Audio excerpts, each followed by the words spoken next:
Hello નમસ્કાર, જય Hind, Vande Mataram friends. તો મિત્રો આજે આપણે 1 થી 50 જેટલા જીકેના એમસીક્યુ જોવાના છે. મિત્રો આવનારી એક્ઝામ જે છે કોન્સ્ટેબલની, એની જો તમે તૈયારી કરતા હોય તો વિડીયોમાં છેલ્લે સુધી જોતા રહેજો. આપણે દરરોજ આવા જીકેના એમસીક્યુ જે છે નવા સિલેબસ મુજબ લઈને આવીએ છીએ. મિત્રો ચેનલ ઉપર નવા હોય તો ચેનલને પણ ખાસ સબસ્ક્રાઇબ કરી રાખજો. દરરોજ તમને આપણી ચેનલ ઉપર આવા જે છે જીકેના વિડીયો જોવા મળશે. તો ચાલો શરૂ કરીએ. પ્રશ્ન નંબર 1. સૌરાષ્ટ્ર સરકારે 1947માં જે પુરાતત્વ ખાતાની રચના કરેલ તે હાલ કયા નામે ઓળખાય છે? સૌરાષ્ટ્ર સરકારે જે છે 1947માં જે પુરાતત્વ ખાતાની રચના કરી હતી તે હાલમાં જે છે એ કયા નામથી ઓળખાય છે? તો શું આવશે અહીંયા રાઈટ આન્સર? ગુજરાત રાજ્ય પુરાતત્વ ખાતું આવશે. ઓપ્શન ડી આપણો અહીંયા રાઈટ આન્સર બની જશે. ખાસ યાદ રાખજો કે સૌરાષ્ટ્ર સરકારે 1947માં જે પુરાતત્વ ખાતાની રચના કરી હતી તે હાલમાં કયા નામે? તો ગુજરાત રાજ્ય પુરાતત્વ ખાતું એ નામથી ઓળખાય છે. ખાસ યાદ રાખીશું. નેક્સ્ટ ક્વેશ્ચન જોઈએ ત્યારબાદનો બીજો. કારતક માસની પૂનમ દરમિયાન સૌરાષ્ટ્રના કયા સ્થાનકમાં મેળો ભરાય છે? કારતક મહિનાની પૂનમ દરમિયાન જે છે સૌરાષ્ટ્રના કયા સ્થાનકમાં જે છે એ મેળો ભરાય છે? તો શું આવશે અહીંયા રાઈટ આન્સર? સોમનાથ આવશે. ઓપ્શન ડી આપણો અહીંયા રાઈટ આન્સર બની જશે. ખાસ યાદ રાખજો કે કારતક મહિનાના પૂનમ દરમિયાન જે છે સૌરાષ્ટ્રના કયા સ્થાનકમાં? તો સોમનાથ જે છે ત્યાં ખાતે મેળો ભરાય છે. મિત્રો જુનાગઢ, અહીંયા જુનાગઢ આપેલું છે તો શું આવશે? જુનાગઢ જે છે આપણને ખ્યાલ હોવો જોઈએ. જુનાગઢને સાધુઓનું પિયર કહેવામાં આવે છે. તો મિત્રો સાધુઓનું પિયર તો સાથે સાથે સાધુઓનું મોસાળ કોને કહેવાય એ પણ આપણને ખ્યાલ હોવો જોઈએ. સાધુઓનું મોસાળ જે છે કોને? તો સિદ્ધપુરને કહેવામાં આવે છે અને જુનાગઢને જે છે એ સાધુઓનું પિયર કહેવામાં આવે છે. તો મિત્રો આપણને જે છે આવું એક્સ્ટ્રા નોલેજ પણ જે છે ખાસ ખ્યાલ હોવો જ જોઈએ. ત્યારબાદનો ક્વેશ્ચન જોઈએ ત્રીજો. પુસ્તક પરથી થતું પ્રકાશનું પરાવર્તન કયા પ્રકારનું પરાવર્તન હોય છે? પુસ્તક ઉપરથી થતું પ્રકાશનું પરાવર્તન જે છે એ કયા પ્રકારનું પરાવર્તન હોય? તો કયા પ્રકારનું આવશે રાઈટ આન્સર અહીંયા? અનિયમિત આવશે. ઓપ્શન બી આપણો રાઈટ આન્સર અહીંયા બની જશે. ખાસ યાદ રાખજો કે પુસ્તક ઉપરથી થતું પ્રકાશનું પરાવર્તન જે છે એ કયા પ્રકારનું? તો અનિયમિત પ્રકારનું જે છે એ પરાવર્તન હોય છે. નેક્સ્ટ ક્વેશ્ચન જોઈએ ત્યારબાદનો ચોથો. રાજ્યપાલ બીજો કોઈ લાભદાયક હોદ્દો ધરાવી શકશે નહીં. આ જોગવાઈ બંધારણની કઈ કલમમાં કરવામાં આવેલી છે? રાજ્યપાલ જે છે એ બીજો કોઈ લાભદાયક હોદ્દો જે છે ધરાવી શકશે નહીં. આવી જોગવાઈ બંધારણની કઈ કલમમાં જે છે કરવામાં આવેલી છે? તો શું આવશે અહીંયા રાઈટ આન્સર? 158(2) આવશે. ઓપ્શન બી રાઈટ આન્સર બની જશે. ખાસ યાદ રાખજો કે રાજ્યપાલ બીજો કોઈ લાભદાયક હોદ્દો ધરાવી શકશે નહીં. બંધારણની આવી જે છે જોગવાઈ કઈ કલમમાં? તો 158(2) જે છે એ કરવામાં આવેલી છે. ખાસ યાદ રાખીશું. મિત્રો તમને વિડીયો ગમતો હોય તો વિડીયોમાં તમે છેલ્લે સુધી જોતા રહેજો. આપણે છેલ્લે લાસ્ટમાં એક 51મો ક્વેશ્ચન જે છે એ રાખેલો છે જેનો આન્સર તમારે કોમેન્ટમાં જણાવવાનો રહેશે. તો વિડીયોમાં તમે છેલ્લે સુધી જોતા રહેજો. નેક્સ્ટ ક્વેશ્ચન જોઈએ ત્યારબાદનો. ગુજરાત યુનિવર્સિટીની સ્થાપના કયા વર્ષે થઈ હતી? ગુજરાત યુનિવર્સિટીની સ્થાપના જે છે એ કયા વર્ષે થઈ હતી? તો શું આવશે રાઈટ આન્સર અહીંયા? 1949 આવશે. ઓપ્શન બી રાઈટ આન્સર બની જશે. ખાસ યાદ રાખજો કે ગુજરાત યુનિવર્સિટીની સ્થાપના ક્યારે? તો 1949માં થઈ હતી. મિત્રો આરબીઆઈનું રાષ્ટ્રીયકરણ પણ જે છે આ 1949ના વર્ષમાં થયું હતું. સાથે સાથે આપણને એ પણ ખ્યાલ હોવો જ જોઈએ. મિત્રો તમને વિડીયો ગમતો હોય તો એક લાઇક કરજો. અમે તમારી પાસે માત્ર એક લાઇકની આશા રાખીએ છીએ તો એક લાઇક તમે જરૂર કરી જ દેજો. ત્યારબાદનો ક્વેશ્ચન જોઈએ છઠ્ઠો. ખજુરાહોના મંદિર કયા રાજ્યમાં આવેલ છે? ખજુરાહોનું મંદિર જે છે એ કયા રાજ્યમાં આવેલું છે? તો શું આવશે રાઈટ આન્સર અહીંયા? મધ્યપ્રદેશ આવશે. ઓપ્શન બી રાઈટ આન્સર બની જશે. ખાસ યાદ રાખજો કે ખજુરાહોનું મંદિર જે છે એ કયા રાજ્યમાં? તો મધ્યપ્રદેશ રાજ્યમાં આવેલું છે. મિત્રો મધ્યપ્રદેશના છતપુર જિલ્લામાં ખજુરાહો ખાતે મંદિર આવેલા છે. તે બુંદેલખંડના ચંદેલ રાજાઓનું જે છે રાજધાની સ્થળ હતું. એ પણ આપણને ખ્યાલ હોવો જોઈએ. બુંદેલખંડના ચંદેલ રાજાઓનું જે છે રાજધાની સ્થળ હતું. મિત્રો આ રાજાઓના સમયગાળામાં અહીં 80 જેટલા મંદિરો જે છે એનું નિર્માણ થયું હતું. જો કે આજે જે છે એમાંથી 25 જેટલા જ હયાત રહેલા છે. એ પણ આપણને ખ્યાલ હોવો જોઈએ. ત્યારબાદનો ક્વેશ્ચન જોઈએ. વાઇબ્રન્ટ ગુજરાત સમિટ ક્યાં યોજાય છે? વાઇબ્રન્ટ ગુજરાત સમિટ જે છે ક્યાં યોજાય છે? તો ક્યાં આવશે અહીંયા રાઈટ આન્સર? ક્યારે યોજાય છે? વાઇબ્રન્ટ ગુજરાત સમિટ જે છે એ ક્યારે યોજાય છે? તો શું આવશે? દર 2 વર્ષે આવશે. ઓપ્શન બી રાઈટ આન્સર બની જશે. ખાસ યાદ રાખજો કે વાઇબ્રન્ટ ગુજરાત સમિટ જે છે એ ક્યારે? તો દર 2 વર્ષે યોજાય છે. મિત્રો આની શરૂઆત નરેન્દ્રભાઈ મોદીએ કરી હતી જ્યારે એ મુખ્યમંત્રી હતા એ સમયે. ખાસ યાદ રાખજો. ત્યારબાદનો ક્વેશ્ચન જોઈએ 8મો. ગુજરાત રાજ્યમાં સૌથી વધારે વાર મુખ્યમંત્રી તરીકે કોની વરણી થઈ છે? ગુજરાતમાં જે છે સૌથી વધારે વાર મુખ્યમંત્રી તરીકે જે છે કોણ રહ્યા છે? તો મિત્રો આપણે સૌ જાણીએ છીએ કે નરેન્દ્રભાઈ મોદી આપણા જે છે વડાપ્રધાન એ ગુજરાતમાં સૌથી વધારે વાર મુખ્યમંત્રી તરીકે એમની વરણી થયેલી છે. ખાસ યાદ રાખીશું. નેક્સ્ટ ક્વેશ્ચન જોઈએ ત્યારબાદનો. એલઈડી કયા પદાર્થની બનેલી હોય છે? એલઈડી જે છે એ કયા પદાર્થની બનેલી હોય?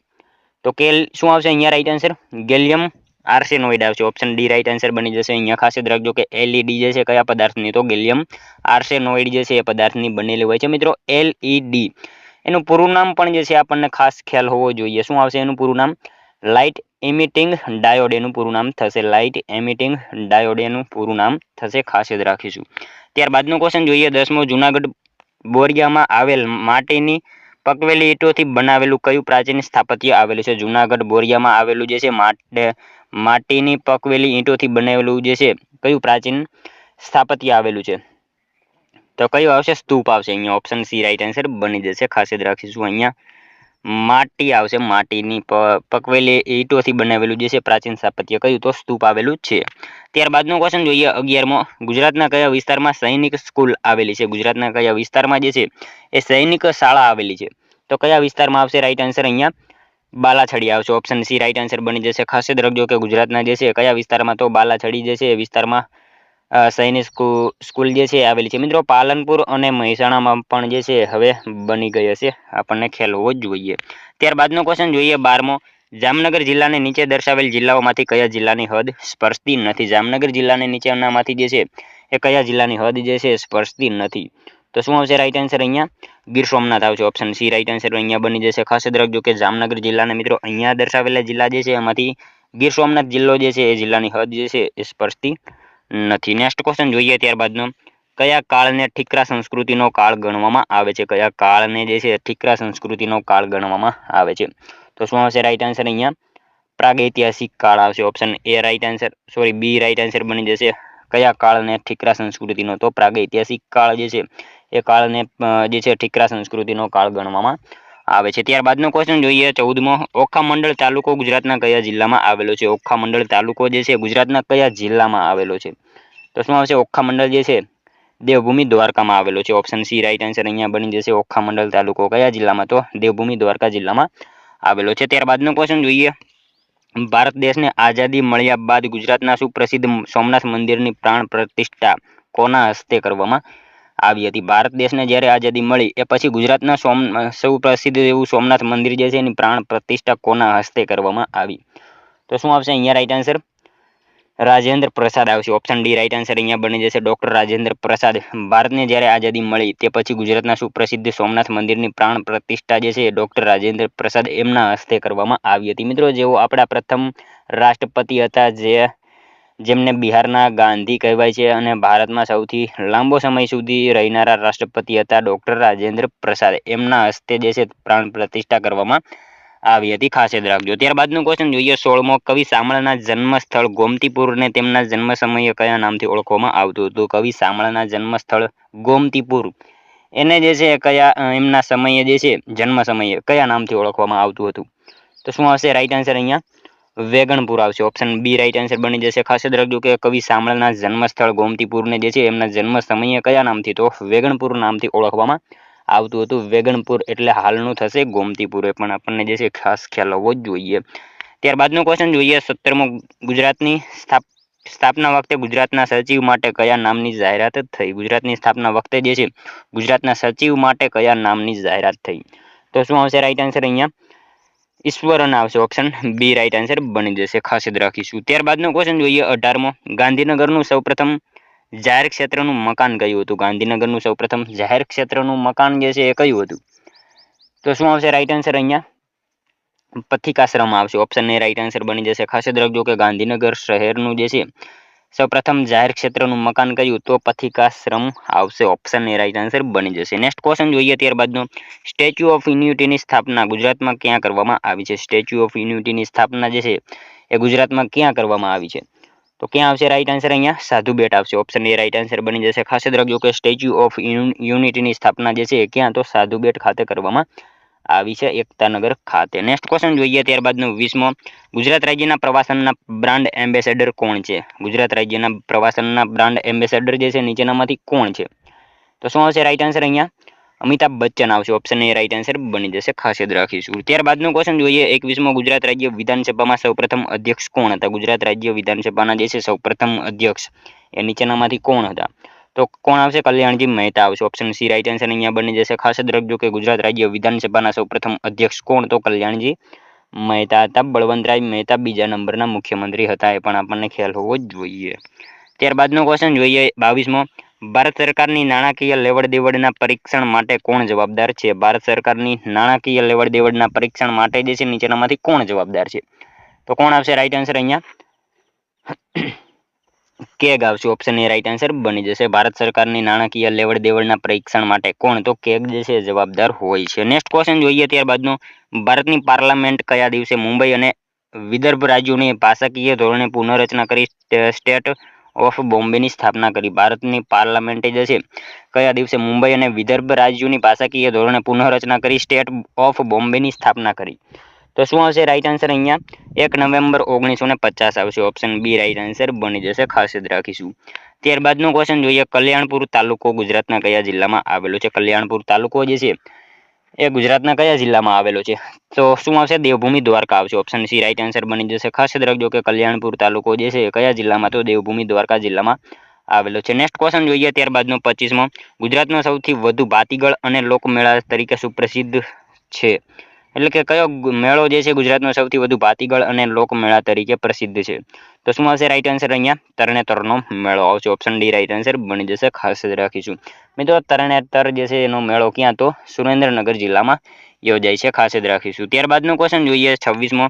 ગુજરાત રાજ્યના રાજકોટ જિલ્લાને નીચે દર્શાવેલ જિલ્લાઓમાંથી કયા જિલ્લાની હદ સ્પર્શતી નથી? મિત્રો આ તમે જો કોન્સ્ટેબલની તૈયારી કરતા હોય તો કયો જિલ્લો કયા જિલ્લામાં આવેલો છે, કયા જિલ્લાની હદ સ્પર્શતી નથી, આ બધું જે છે આપણને ખાસ ખ્યાલ હોવો જ જોઈએ. કયા જિલ્લામાં કઈ નદી આવેલી છે આ બધું આપણને જે છે ખાસ ખ્યાલ હોવો જ જોઈએ. તો મિત્રો અહીંયા ગુજરાત રાજ્યના રાજકોટ જિલ્લાને નીચે દર્શાવેલ જિલ્લાઓમાંથી કયા જિલ્લાની હદ જે છે એ સ્પર્શતી નથી? તો શું આવશે રાઈટ આન્સર અહીંયા? દેવભૂમિ દ્વારકા જિલ્લાની હદ જે છે એ રાજકોટ જિલ્લાને સ્પર્શતી નથી. અહીંયા મોરબી, જુનાગઢ, જામનગર ત્રણેયની હદ જે છે એ સ્પર્શે છે. ત્યારબાદનો ક્વેશ્ચન જોઈએ. ગોપીનું મન કૃષ્ણમય હોવાથી તેને કાળા રંગની વસ્તુઓમાં કૃષ્ણ દેખાય છે. આવો ઉલ્લેખ કરનાર કવિનું નામ જણાવો. ગોપીનું મન જે છે કૃષ્ણમય હોવાથી તેને કાળા રંગની વસ્તુઓમાં કૃષ્ણ દેખાય છે. આવો ઉલ્લેખ કરનારા કવિ જે છે નીચેનામાંથી કોણ છે?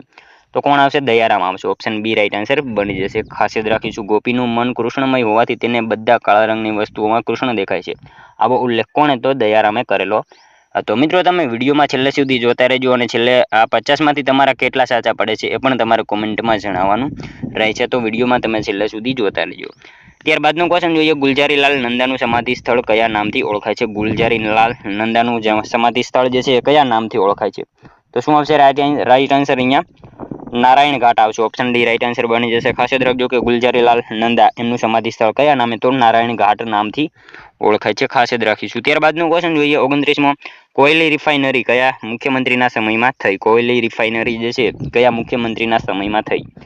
તો શું આવશે રાઈટ આન્સર અહીંયા? બળવંતરાય મહેતા આવશે. ઓપ્શન સી રાઈટ આન્સર બની જશે. ખાસ યાદ રાખજો કે કોયલી રિફાઇનરી જે છે એ કયા મુખ્યમંત્રીના સમયમાં? તો બળવંતરાય મહેતા એમના સમયમાં શરૂ થઈ હતી. કોયલી રિફાઇનરી ક્યાં? તો વડોદરામાં આવેલી છે. પણ આપણને સાથે સાથે ખ્યાલ હોવો જોઈએ. ત્યારબાદનું ક્વેશ્ચન જોઈએ. ગુજરાતમાં ખોરાક અને ઔષધના નમૂના ચકાસવા માટે પ્રયોગશાળા કયા વિસ્તારમાં આવેલી છે? ગુજરાતમાં ખોરાક અને ઔષધના નમૂના ચકાસવા માટે જે છે પ્રયોગશાળા આવેલી છે એ કયા વિસ્તારમાં આવેલી છે? તો કયા વિસ્તારમાં આવશે અહીંયા રાઈટ આન્સર? દેથલી આવશે. ઓપ્શન સી આપણો અહીંયા રાઈટ આન્સર બની જશે. ખાસ યાદ રાખજો ગુજરાતમાં ખોરાક અને ઔષધના નમૂના ચકાસવા માટે પ્રયોગશાળા આવેલી છે. તો કયા સ્થળે કયા વિસ્તારમાં? તો દેથલી વિસ્તારમાં આવેલી છે. ત્યારબાદનો ક્વેશ્ચન જોઈએ. 31મો. જામ રાવળે વસાવેલ જામનગરની સ્થાપના કયા વર્ષે કરી હતી? જામ રાવળે વસાવેલું જામનગર એની સ્થાપના જે છે કયા વર્ષે કરી હતી? તો કયા વર્ષે આવશે? 1540 આવશે. ઓપ્શન એ રાઈટ આન્સર અહીંયા બની જશે. જામનગરની સ્થાપના ક્યારે? તો 1540માં થયેલી હતી. ત્યારબાદનો ક્વેશ્ચન જોઈએ. સયાજીરાવ ત્રીજાએ જ્યાં શાળા ત્યાં પુસ્તકાલયનો સિદ્ધાંત કયા વર્ષે સ્વીકાર્યો હતો? સયાજીરાવ ત્રીજાએ જે છે જ્યાં શાળા ત્યાં પુસ્તકાલયનો સિદ્ધાંત જે છે કયા વર્ષે સ્વીકાર્યો? તો શું આવશે રાઈટ આન્સર અહીંયા? 1910માં આવશે. ઓપ્શન એ આપણો રાઈટ આન્સર અહીંયા બની જશે. ખાસ યાદ રાખીશું. ત્યારબાદનો ક્વેશ્ચન જોઈએ. સૌરાષ્ટ્રને મુંબઈ રાજ્ય સાથે ક્યારે ભેળવી દેવામાં આવ્યું? સૌરાષ્ટ્રને જે છે મુંબઈ રાજ્ય સાથે ક્યારે ભેળવી દેવામાં આવ્યું? તો 1956ના વર્ષમાં જે છે સૌરાષ્ટ્રને મુંબઈ રાજ્ય સાથે ભેળવી દેવામાં આવેલું હતું. ખાસ યાદ રાખીશું. ત્યારબાદનો ક્વેશ્ચન જોઈએ. 34મો.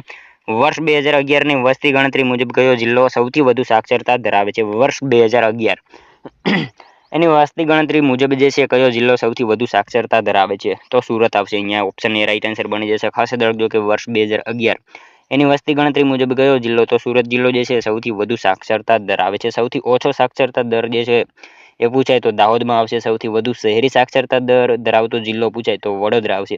સૌથી ઓછી શહેરી સાક્ષરતા ધરાવતો જિલ્લો પૂછાય તો જામનગર આવશે. ખાસ યાદ રાખીશું. ત્યારબાદનો ક્વેશ્ચન જોઈએ 35મો. કર્મભૂમિ કોના સમાધિ સ્થળ તરીકે ઓળખાય છે? કર્મભૂમિ જે છે કોના સમાધિ સ્થળ તરીકે ઓળખાય છે? તો Shankar Dayal Sharma. Option A right answer અહીંયા બની જશે. ખાસ યાદ રાખજો કે કર્મભૂમિ જે છે એ કોની? તો શંકર દયાલ શર્મા એમની સમાધિ સ્થળ છે. ખાસ યાદ રાખજો મિત્રો, આપણા પૂર્વ રાષ્ટ્રપતિ હતા, એમની સમાધિ જે છે દિલ્હીમાં આવેલી છે. શંકર દયાલ શર્મા, કર્મભૂમિ ખાસ યાદ રાખીશું. ત્યારબાદનો ક્વેશ્ચન જોઈએ. ભારતના બંધારણના કયા અનુચ્છેદ અન્વયે સરકારી કર્મચારીઓને નોકરી બાબતમાં રક્ષણ અપાયેલું છે? ભારતના બંધારણના કયા અનુચ્છેદ મુજબ જે છે સરકારી કર્મચારીઓને નોકરી બાબતમાં રક્ષણ અપાયેલું છે? તો અનુચ્છેદ 311 મુજબ જે છે ભારતના બંધારણના અનુચ્છેદ 311 મુજબ જે છે સરકારી કર્મચારીઓને નોકરી બાબતમાં રક્ષણ અપાયેલું છે. ખાસ યાદ રાખજો. ત્યારબાદનો ક્વેશ્ચન જોઈએ. ગુજરાત રાજ્યમાં અંગારેશ્વર મહાદેવનું પ્રસિદ્ધ મંદિર કયા જિલ્લામાં આવેલું છે? ગુજરાત રાજ્યમાં અંગારેશ્વર મહાદેવનું મંદિર જે છે એ કયા જિલ્લામાં આવેલું છે? તો શું આવશે અહીંયા? વડોદરામાં આવેલું છે. ઓપ્શન એ રાઈટ આન્સર બની જશે. ખાસ યાદ રાખીશું. ત્યારબાદનો ક્વેશ્ચન જોઈએ. વડોદરા ખાતે આવેલ કડી પાણી ખાતે કોના શુદ્ધિકરણનું કારખાનું આવેલું છે? વડોદરા ખાતે આવેલું કડી પાણી ત્યાં કોના જે છે શુદ્ધિકરણનું કારખાનું આવેલું છે? તો કોના આવશે? ફ્લોરસપારના શુદ્ધિકરણનું કારખાનું આવેલું છે વડોદરા ખાતે, કડી પાણી ખાતે. ત્યારબાદનો ક્વેશ્ચન જોઈએ. સંખેડા તાલુકો ગુજરાતના કયા જિલ્લામાં આવેલો છે? સંખેડા તાલુકો જે છે એ ગુજરાતના કયા જિલ્લામાં આવેલો છે? તો છોટાઉદેપુર આવશે. ઓપ્શન બી રાઈટ આન્સર અહીંયા બની જશે. ખાસ યાદ રાખજો કે સંખેડા તાલુકો જે છે એ કયા? તો છોટાઉદેપુર જિલ્લામાં આવેલો છે. સંખેડાનું ફર્નિચર જે છે એને મિત્રો 2007માં જીઆઈ ટેગ મળ્યો હતો, જે ગુજરાતનો પ્રથમ જીઆઈ ટેગ હતો. એ પણ આપણને સાથે સાથે ખ્યાલ હોવો જોઈએ. નેક્સ્ટ ક્વેશ્ચન જોઈએ. ત્યારબાદનો કવિ મુકેશ જોશીનું જન્મસ્થળ જણાવો. કવિ મુકેશ જોશી એમનું જન્મસ્થળ જે છે એ કયું છે? તો Vadali. Option B right answer અહીંયા બની જશે. નેક્સ્ટ ક્વેશ્ચન જોઈએ. વિકિપીડિયાની શરૂઆત કયા વર્ષમાં થઈ હતી? વિકિપીડિયાની શરૂઆત જે છે એ કયા વર્ષમાં થઈ હતી? તો 2001માં થઈ હતી વિકિપીડિયાની શરૂઆત. ખાસ યાદ રાખીશું. નેક્સ્ટ ક્વેશ્ચન જોઈએ. ત્યારબાદનો પીઠે પાંગળિયો પીપળો નવલકથાના સર્જકનું નામ જણાવો. પીઠે પાંગળિયો પીપળો આ નવલકથા જે છે એના સર્જકનું નામ નીચેનામાંથી કોણ છે? તો Dilip Ranpura. Option A right answer અહીંયા બની જશે. પીઠે પાંગળિયો પીપળો નવલકથા જે છે કોની? તો દિલીપ રાણપુરાની છે. ત્યારબાદનો ક્વેશ્ચન જોઈએ. સાધુ વાસવાણીની સમાધિ ક્યાં આવેલી છે? સાધુ વાસવાણીની સમાધિ જે છે ક્યાં આવેલી છે? તો પુણે ખાતે આવેલી છે. ઓપ્શન સી અહીંયા રાઈટ આન્સર બની જશે. ખાસ યાદ રાખીશું. ત્યારબાદનો ક્વેશ્ચન જોઈએ. નારેશ્વર ખાતેનો શ્રી રંગ અવધૂતનો આશ્રમ કયા જિલ્લામાં આવેલો છે? નારેશ્વર ખાતેનો શ્રી રંગ અવધૂતનો આશ્રમ જે છે કયા જિલ્લામાં આવેલો છે? તો વડોદરા જિલ્લામાં આવેલો છે. ઓપ્શન એ રાઈટ આન્સર બની જશે. ખાસ યાદ રાખજો કે નારેશ્વર ખાતેનો શ્રી રંગ અવધૂતનો આશ્રમ જે છે કયા જિલ્લામાં? તો વડોદરા જિલ્લામાં આવેલો છે. ત્યારબાદનો ક્વેશ્ચન જોઈએ. બારામતી સ્ટેડિયમ ક્યાં આવેલું છે? બારામતી સ્ટેડિયમ જે છે ક્યાં આવેલું છે? તો કટક ખાતે આવશે. ઓપ્શન સી અહીંયા આપણો રાઈટ આન્સર બની જશે. ખાસ યાદ રાખજો કે બારામતી સ્ટેડિયમ ક્યાં? તો કટક ખાતે જે છે એ આવેલું છે. નેક્સ્ટ ક્વેશ્ચન જોઈએ. ત્યારબાદનો ભારતમાં ડિજિટલ ઇન્ડિયા કાર્યક્રમની શરૂઆત કોણે કરી છે? ભારતમાં ડિજિટલ ઇન્ડિયા કાર્યક્રમની શરૂઆત જે છે કોણે કરી? તો નરેન્દ્રભાઈ મોદી. અહીંયા ઓપ્શન બી રાઈટ આન્સર બની જશે. ખાસ યાદ રાખજો કે ભારતમાં ડિજિટલ ઇન્ડિયા કાર્યક્રમની શરૂઆત કોણે? તો નરેન્દ્રભાઈ મોદી જે છે એમને કરેલી છે. ત્યારબાદનો ક્વેશ્ચન જોઈએ. નીચેનામાંથી કયા દેશને બંદર નથી? નીચેનામાંથી કયા દેશને જે છે બંદર નથી? તો અફઘાનિસ્તાનને જે છે એ બંદર નથી. ઓપ્શન બી રાઈટ આન્સર અહીંયા બની જશે. ખાસ યાદ રાખીશું. નેક્સ્ટ ક્વેશ્ચન જોઈએ. ધ સ્ટેચ્યુ ઓફ લિબર્ટી એ શેનું પ્રતીક છે? ધ સ્ટેચ્યુ ઓફ લિબર્ટી એ શેનું પ્રતીક છે? તો સ્વતંત્રતાનું પ્રતીક છે. ઓપ્શન બી રાઈટ આન્સર અહીંયા બની જશે. ધ સ્ટેચ્યુ ઓફ લિબર્ટી એ શેનું? તો સ્વતંત્રતાનું પ્રતીક છે. ત્યારબાદનો ક્વેશ્ચન જોઈએ. ભારતના રાષ્ટ્રીય ગ્રંથાલયને જાહેર જનતા માટે કયા મહાનુભાવે ખુલ્લો મૂક્યો હતો? ભારતના રાષ્ટ્રીય ગ્રંથાલયને જે છે એ જાહેર જનતા માટે કયા મહાનુભાવે ખુલ્લો મૂક્યો હતો? તો શું આવશે? મૌલાના અબ્દુલ કલામ. ઓપ્શન બી અહીંયા રાઈટ આન્સર બની જશે. ભારતના રાષ્ટ્રીય ગ્રંથાલયને જાહેર જનતા માટે કોને જે છે એ ખુલ્લો મૂક્યો? તો અબ્દુલ કલામ જે છે એમને ખુલ્લો મૂક્યો હતો. ત્યારબાદનો ક્વેશ્ચન જોઈએ. 50મો. યોગ યુનિવર્સિટીની સ્થાપના સૌપ્રથમ ક્યાં કરવામાં આવી? યોગ યુનિવર્સિટીની સ્થાપના જે છે એ સૌપ્રથમ ક્યાં કરવામાં આવી? તો કલકત્તા ખાતે કરવામાં આવી હતી. ઓપ્શન બી રાઈટ આન્સર અહીંયા બની જશે. ખાસ યાદ રાખજો કે યોગ યુનિવર્સિટીની સ્થાપના જે છે સૌપ્રથમ ક્યાં? તો કલકત્તા ખાતે કરવામાં આવી હતી. ત્યારબાદનો ક્વેશ્ચન જોઈએ. લાસ્ટ 51મો, જેનો આન્સર જે છે મિત્રો તમારે કોમેન્ટમાં જણાવવાનો રહેશે. રાજારામ મોહન રાય લાઇબ્રેરીનું સ્થળ ક્યાં આવેલું છે? રાજારામ મોહન રાય લાઇબ્રેરીનું સ્થળ જે છે એ ક્યાં આવેલું છે?